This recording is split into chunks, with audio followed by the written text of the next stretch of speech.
Joining me now to unpack what's been making news and what will make news coming forward is former Labor Minister Stephen Conroy.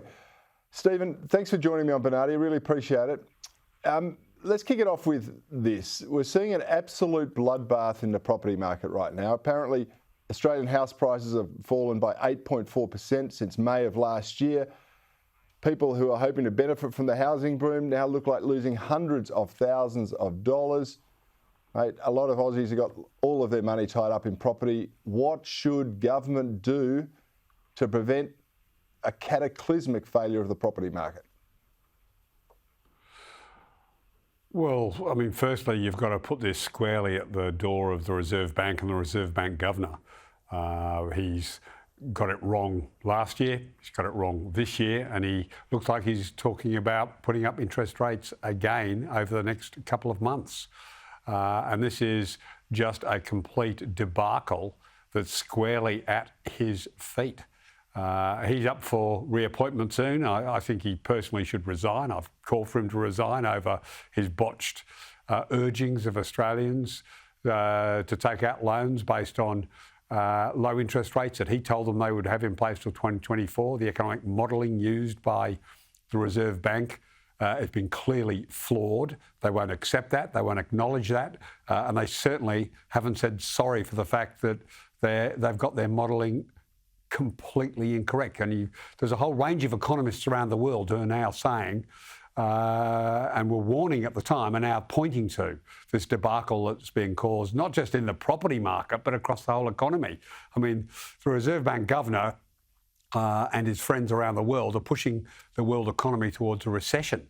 I don't think we'll get there in this country, but he's giving it a red-hot go if he puts up interest rates again over the next couple of months.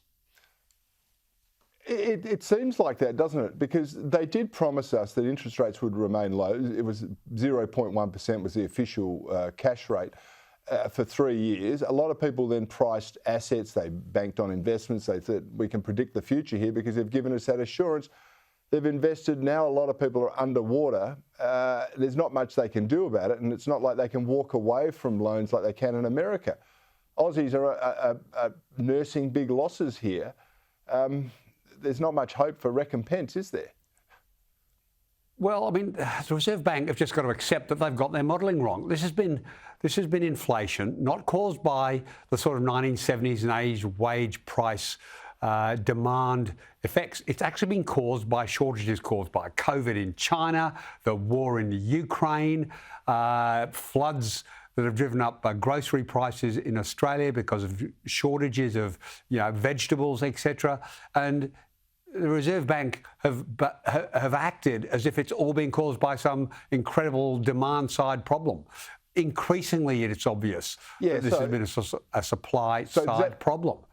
So they've got to not put up interest rates. So does that mean you think the interest rates, couple of months? Interest rates are, so interest rates shouldn't be going up because it's not going to affect the fact that we haven't got enough of the widgets that we have here anyway. It's just going to make them unaffordable for people that... Vladimir Putin doesn't care if the governor...